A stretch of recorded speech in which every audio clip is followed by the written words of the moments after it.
10 tips to save your life. 10 ऐसे तरीके जो आपके जीवन में आपकी प्रोटेक्शन शील्ड बन सकते हैं, जो आपको जीवन दे सकते हैं। या आप ये कह सकते हैं ये 10 तरीके आपके जीवन को कम से कम 10 से 15 साल तक और बढ़ा देंगे, जितना आपका जीवन आज की डाइट के साथ रहेगा, आज के आपके दिनचर्या के साथ रहेगा। इन 10 तरीकों को अपनाइए और अपने जीवन में या आज का कोविड या आने वाला कोई भी वायरस या आ चुका जो भी वायरस है उसे आप डेफिनेटली हील कर सकते हैं। ये हमने अभी जो अपना ट्रीटमेंट हम करते हैं यहाँ पर, हम 1200 से ज़्यादा कोविड पेशेंट को हील कर चुके हैं। तो उनके ऊपर जो जो हमने तरीके अपनाए, जो जो चीज़ें उनको गाइड किया, उसका जो निचोड़ है, जो उनके ऊपर हमने रिजल्ट देखे, वो आज आपके साथ साझा करने जा रहा हूँ। तो ये वीडियो थोड़ा लंबा हो सकता है, जितना लंबा ये वीडियो होगा उतनी लंबी आपकी लाइफ भी होगी। तो इस वीडियो को एंड तक देखिएगा और कमेंट में ज़रूर बताइएगा कि आपको इससे यूज़ करने के बाद, अपने जीवन में लाने के बाद 7 दिन के बाद आपको क्या रिजल्ट मिले हैं। हम आपके कमेंट्स को रीड करेंगे, अगर किसी को कुछ प्रॉब्लम आएगी तो हम उसको गाइड भी करेंगे। तो प्लीज़ कमेंट ज़रूर करिएगा और इन 10 तरीकों को अपने जीवन में ज़रूर लेके आइएगा। सबसे पहले सनलाइट में बैठेंगे हम, और सूर्य की रोशनी में बैठना है, सूर्य की गर्मी में नहीं बैठना। बहुत सारे लोग इसमें पजल हो जाते हैं कि क्या करना है। जब सूरज निकलता है उससे 1 घंटे से 1.5 घंटे के बीच में वो वक्त होता है जो उसकी सनलाइट जो होती है, जो उसकी रोशनी होती है, आपकी बॉडी को हील करती है। तो उस वक्त में बैठिएगा 30 मिनट, 15 मिनट फ्रंट पे, 15 मिनट बैक से। और ऐसा करने से आपकी बॉडी में एक नेचुरल एंटीबायोटिक जाएगा जो आपकी बॉडी को हील करेगा। और सनलाइट से बड़ा कोई एंटीबायोटिक नहीं है। पूरी दुनिया में कहीं भी ढूंढ लीजिए, कोई भी केमिकल आपको हील नहीं कर सकता। केमिकल के हाल आपने देख लिए हैं हॉस्पिटल्स में क्या हो रहा है। जब तक तो जो डॉक्टर थे वो भगवान थे, हर पेशेंट हील हो रहा था। जब डॉक्टरों ने अपने पेशे के साथ कॉम्प्रोमाइज़ किया, कॉर्पोरेट सेक्टर के साथ, तो ये उसका खामियाजा है। आज हम अपने जीवन से हाथ धोते हैं। तो सनलाइट में बैठिए और कम से कम 30 मिनट लाइट कपड़े पहनिए, कम से कम पहने, और जितना हो सके सुबह के वक्त में लें या शाम को ले सकते हैं। जब सूर्य अस्त होने वाला होता है उससे 1 से 1.5 घंटा पहले से लेके सूर्यास्त के वक्त तक जितना आप बैठेंगे उतना आपको एनर्जी मिलेगा। ये टिप्स नंबर 1 था। टिप्स नंबर 2, सुबह जब आप उठते हैं, उठने के बाद गर्म पानी लीजिए। 1 गिलास गर्म पानी, हल्का गुनगुना होना चाहिए, थोड़ा सा सेंधा नमक डालें, उसको पूरा पी जाएं। और पीने के बाद उसे वॉमिट करना है आपको। आप फिंगर का यूज़ कर सकते हैं, आप जैसे आपको वॉमिट आए। 1 गिलास पिया है और 1 गिलास निकालना है। इससे आपका जितना भी ये सिस्टम होता है पूरी तरह से क्लीन हो जाता है, लंग से लेके गले तक पूरा। जितना भी एसिड रात की आपके खाने के कारण बना होता है, आप इसको करना शुरू करिए। आपकी जितना भी जो रेशा है, कफ है, गले में ड्राइनेस हो जाता है, या जिन लोगों को एसिड बहुत बनता है उनके लिए ये रामबाण है। और ये धीरे धीरे अस्थमा को भी कम करता है। टीबी के पेशेंट के लिए भी बहुत ज़्यादा इफ़ेक्टिव है, ये बहुत ज़्यादा हेल्प करता है। तो ये सेकंड टिप्स को आप ज़रूर अपनाएं, सभी ज़रूर करें। दिन में जब भी पानी पिएं, हल्का आपके टेम्परेचर के हिसाब से 10 पॉइंट ज़्यादा या 10 पॉइंट कम का पानी आप पी सकते हैं। इससे ज़्यादा हाई टेम्परेचर का पानी आप नहीं लेंगे। बहुत सारे लोग क्या कर रहे हैं, अभी बहुत ज़्यादा गर्म पानी लेना शुरू कर रहे हैं, जिससे आपके पेट के अंदर और ज़्यादा गर्मी पैदा हो जाती है, और जिसके कारण आपको कई बार कोविड के बाद या किसी फ्लू के बाद जॉन्डिस होने का खतरा बढ़ जाता है। तो ऐसा मत कीजिए कि हमने टीवी में सुन लिया, सब कुछ सुन लिया, तो गर्म पानी मतलब हाई गर्म पानी लेंगे तो ज़्यादा जो रेशा है वो पिघलना शुरू हो जाएगा, तो जल्दी से निकल जाएगा। नहीं, ये ऐसा नहीं होता। आपकी बॉडी आपका जितना भी गर्म और ठंडा पानी, जो भी टेम्परेचर का पानी पीते हैं, उसको अपने आप एडजस्ट करके अंदर तक लेके जाती है। उसे ठंडा भी कर लेती है, उसे गर्म भी कर लेती है। तो ये आपका मन का वहम है कि आप बहुत ज़्यादा गर्म पानी पिएंगे तो आपको ऐसा बेनिफिट मिलेगा। हल्का गुनगुना लीजिए और दिन में जब भी लें तब ऐसा ही पानी लें, जिससे आपके अंदर जितना भी कफ है वो ड्राई होके निकलना शुरू हो जाएगा। ये आपके स्टूल से निकल सकता है, आपको वॉमिट से निकल सकता है। तो वरी मत करिएगा जब भी आप ये काम करें कि मुझे लूज़ मोशन लग गए हैं या मुझे वॉमिट आ रहे हैं। जो भी गंदगी है कहाँ से निकलेगी, या तो यहाँ से निकलेगी या स्टूल से निकलेगी। तो इस चीज़ को अपने जहन में रखिएगा, ये आपके लिए बहुत बेनिफिट करने वाली है। और उसके बाद आएगा टिप्स नंबर 3। आप मेडिटेशन करें। अब मेडिटेशन कैसा करेंगे, बहुत सारे लोग मेडिटेशन में अटक जाते हैं कि यार विचार बहुत आते हैं, आने दीजिए, हमें कोई परवाह नहीं है कि विचार आ रहे हैं नहीं आ रहे। हमने अपने आप को शांत कर लेना है, हमने यहाँ से शांत करना है, यहाँ से अपने आप हो जाएगा। जब तक आप अपने यहाँ से शांत नहीं करेंगे, अपने आप को यहाँ से स्टेबल नहीं करेंगे, अपने इमोशंस को स्टेबल नहीं करेंगे, तब तक यहाँ से शांत नहीं हो सकते।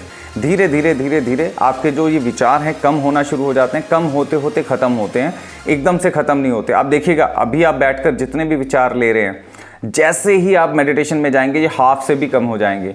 तो बेहतर है ना, मेडिटेशन में जाइए, अपने विचारों को कम करिए, रिलैक्स हो जाइए। आज सबसे ज़्यादा प्रॉब्लम जो है बीमारी से नहीं, एंजाइटी से है। जो आपका सेचुरेशन बिगड़ रहा है ना, एंजाइटी के कारण है। इसको करिए, जितना ज़्यादा करेंगे उतना ज़्यादा रिलैक्सेशन मिलेगा, माइंड शांत होगा। टिप्स नंबर 4, योग करिए। योग में प्राणायाम करिए, अनुलोम विलोम करिए, जितना कंफर्टेबल हो उतना करिए, बहुत ज़्यादा के चक्कर में मत जाइए। ये 2 भी आप योग कर लेंगे, आपके जीवन में बहुत सारी चीज़ों का बदलाव आ जाएगा।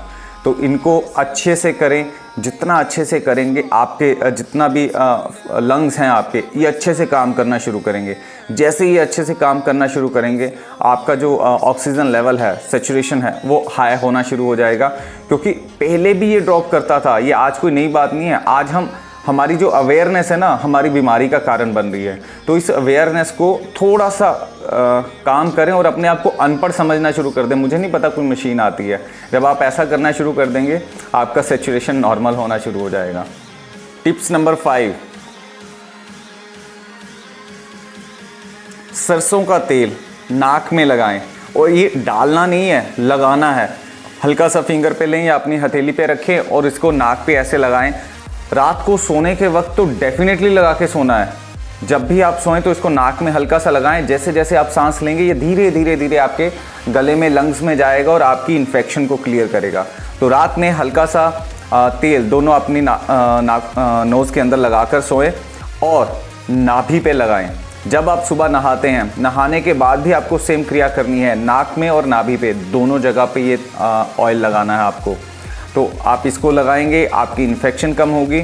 और ये हमारा आयुर्वेद है, ये 100% काम करता है। और टिप्स नंबर 6, तुलसा के पत्ते मुंह में रखिए। दिन में 5 से 6 तुलसा के पत्तों को चबाएं। इससे आपका इम्यून सिस्टम एकदम से बूस्टअप होगा। और जैसे ही ये बूस्टअप होगा, आपके अंदर एक एनर्जी आएगी और आप किसी भी बीमारी से लड़ पाएंगे। क्योंकि बीमारी क्या है, बीमारी हमारे अंदर ही, हमारे ही जितने बैक्टीरिया हैं उनकी आपस की झगड़ा है। जैसे बाहर झगड़ा हो जाता है तो क्या होता है, वैसे ही बॉडी के अंदर झगड़ा होता है। अब उसे हमें रिलैक्स करना है, उस झगड़े को ख़त्म करना है ताकि हमारी बॉडी फिट हो जाए। अगर कोई बाहर से कोई आकर आपके घर में अटैक करता है तो हमें एकजुट होकर काम करना चाहिए। सिमिलर हमारी बॉडी के अंदर अगर कुछ भी ऐसे बाहर से वायरस आके आपको परेशान करता है तो आपकी बॉडी रिस्पॉन्ड करती है। उस रिस्पॉन्ड के कारण आपकी बॉडी का टेम्परेचर बढ़ता है। तो जैसे ही आप तुलसा के पत्ते मुंह में रखना शुरू कर देंगे, आपकी बॉडी के पास कुछ मिसाइल्स आ जाएंगी, कुछ गोला बारूद आ जाएगा जो आपके वायरस को मारने में सक्षम होगा। टिप्स नंबर 7, सोने का तरीका बदलें।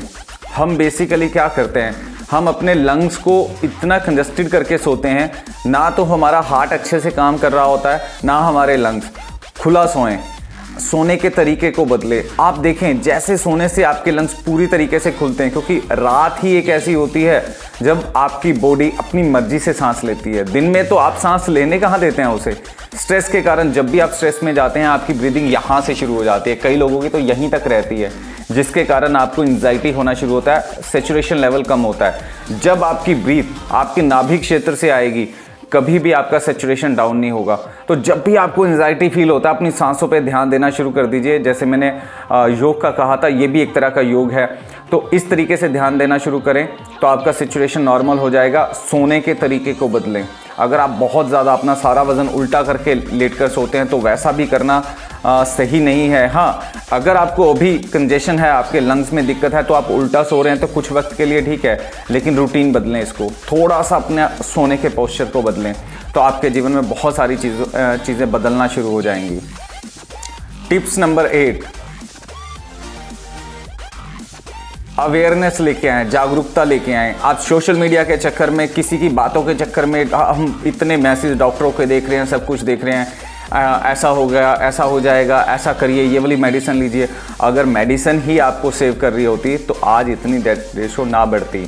यानी आपकी बॉडी रिस्पॉन्ड करती है। जो लोगों की बॉडी रिस्पॉन्ड करती है वो किसी भी बीमारी से लड़के वापस आ जाते हैं। हमने ऐसे ऐसे पेशेंट को हील किया जो आईसीयू में थे, उनका सैचुरेशन लेवल 40 था, वेंटिलेटर पे थे, 40 सैचुरेशन पे, लंग्स की इन्फेक्शन 70% सिटी स्कैन के अंदर, लेकिन फिर भी वो रिकवर कर गए। क्यों? क्योंकि उनका बिलीव था कि एनर्जी मुझे ठीक कर देगी। वो डेफिनेटली 3 दिन में रिकवर किए, वेंटिलेटर उतरा और उसके बाद रिकवर होकर वापस आए। सबके साथ एक जैसा ही। तो अपनी अवेयरनेस को बढ़ाएं। 9 टिप्स नंबर 9, हल्दी, कच्ची हल्दी, जिनको बहुत ज़्यादा कफ है, कच्ची हल्दी को लेना शुरू करें खाने से आधा घंटा पहले। और कच्ची हल्दी कैसे लेनी है? एक आधे इंच का टुकड़ा लेना है, उसे चबा चबा के खाना है। बड़े आसानी से खाया जाता है। और बहुत सारे लोग कहते हैं हल्दी को चबाएंगे तो मुंह पीला हो जाएगा, अंदर से नहीं होगा, क्योंकि कच्ची हल्दी इतना रंग नहीं छोड़ती। जो पिसी हुई हल्दी आती है उसमें मिलावट हो जाती है, कलर वगैरह डल जाता है आपको रंगीनियत दिखाने के लिए, तो उसमें होता है। लेकिन अगर आप कच्ची हल्दी लेंगे उसमें नहीं होगा। आजकल पूरी वेजिटेबल शॉप्स में मिल रही है बड़ी आसानी से, क्योंकि पता है सबको, आयुर्वेदा को पता है ये बहुत अच्छी एक ऐसी मेडिसिन है जो आपको अंदर से हील कर देगी। तो आपके लंग्स को, आपकी पूरी बॉडी के अंदर कहीं भी इन्फेक्शन है उसको हील करेगी। तो कच्ची हल्दी को आधा इंच के टुकड़े को खाने से पहले दोपहर के वक्त में, एक वक्त में चबाना है, तो इतना लीजिए। ये आप 7 से 11 दिन तक कर सकते हैं। अगर फिर भी आपको लगता है कि अभी प्रॉब्लम है तो थोड़े दिन और बढ़ा सकते हैं, लेकिन उसके बाद करने के बाद छोड़ दीजिए। ये तभी लेना है जब आपको रेशा कफ लगे, या जिन लोगों को अस्थमा है उन्हें 30 दिन से ज़्यादा भी हो सकता है लेना पड़े, उनका अस्थमा भी क्लियर हो जाएगा, हील हो जाएगा। और साथ में हम करेंगे डाइट। अब मेन बात आ जाती है टिप्स नंबर 10, डाइट, जिसके ऊपर मैं बहुत बार बोलता हूँ। बहुत सारी वीडियोस बनाने की इच्छा है डाइट के ऊपर, लेकिन अभी आज की सिचुएशन के हिसाब से आप क्या करें, अपनी डाइट के अंदर क्या क्या चीज़ों को ऐड करें। सिर्फ ऐड करिए, मत चेंज करिए अपनी डाइट को। पालक, धनिया, पुदीना, जो भी आपको मिलता है उसका जूस लीजिए, कम से कम 1 गिलास दिन में ज़रूर लीजिए। उसमें हल्की सी काली मिर्च और शहद डालकर लीजिए, आपको बहुत इफ़ेक्ट करेगा। जिन लोगों को कोविड की जिन्होंने एलोपैथी ट्रीटमेंट लिया है, उनके पेट के अंदर गर्मी हो जाती है और उनको 2-2 महीने लग जाते हैं अपनी ब्रीदिंग को, हार्ट बीट को सेट करने में। ब्लड के अंदर क्लॉट्स बनना शुरू हो जाता है। तो ये चीज़ करिए, आपको बहुत हेल्प करेगा। कम से कम 150 से 200 ग्राम टमाटर दिन में ज़रूर खाएँ, आपके ब्लड को पतला करने के काम आते हैं ये। कम से कम जीवन में ये रूटीन बना लें आप।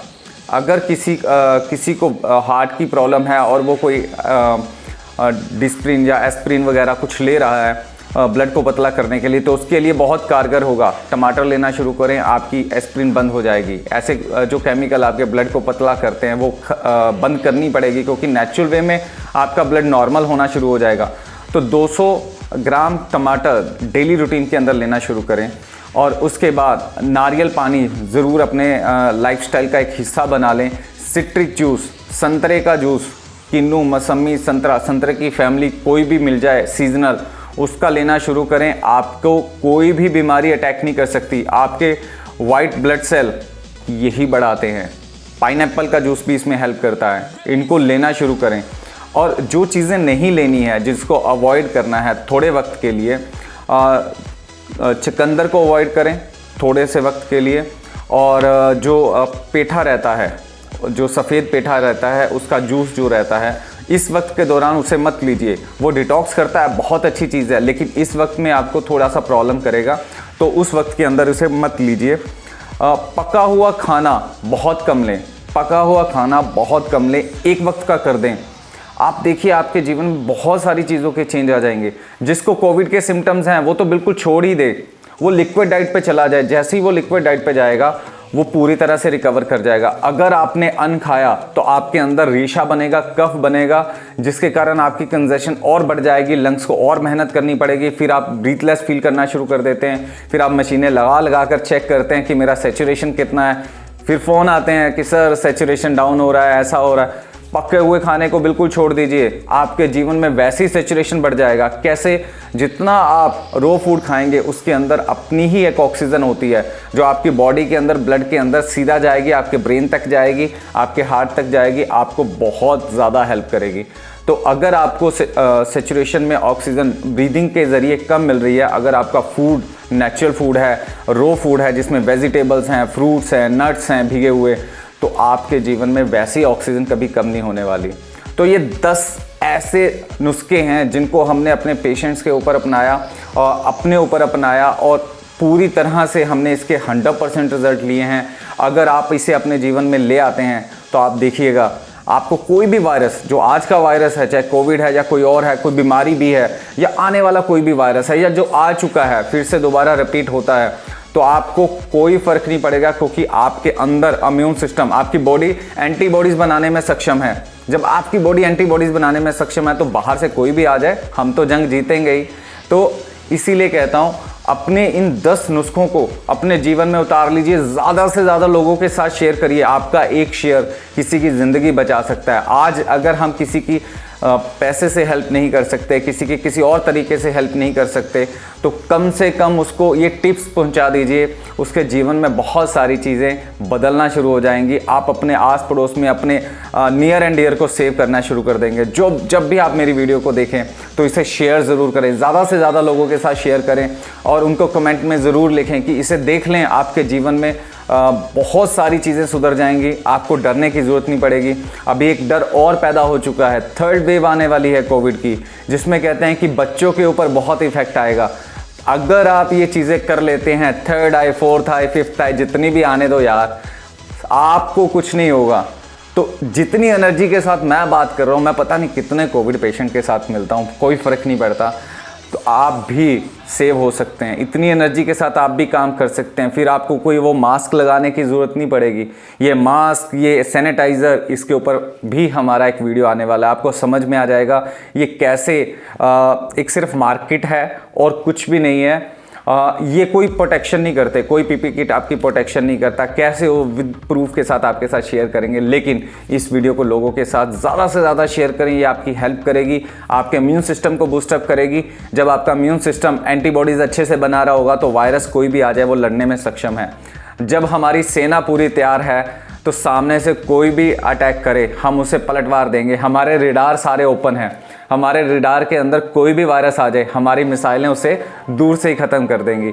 यानी मतलब अगर वायरस आ भी जाता है, यहाँ से आए, यहाँ से आए, हाथों से आए, जैसे भी आए, अगर शरीर के अंदर जाने की कोशिश करता है तो हमारी रेडारें ओपन है, यानी हमारा इम्यून सिस्टम ओपन है, वो वहीं पर उसे ढेर कर देगा।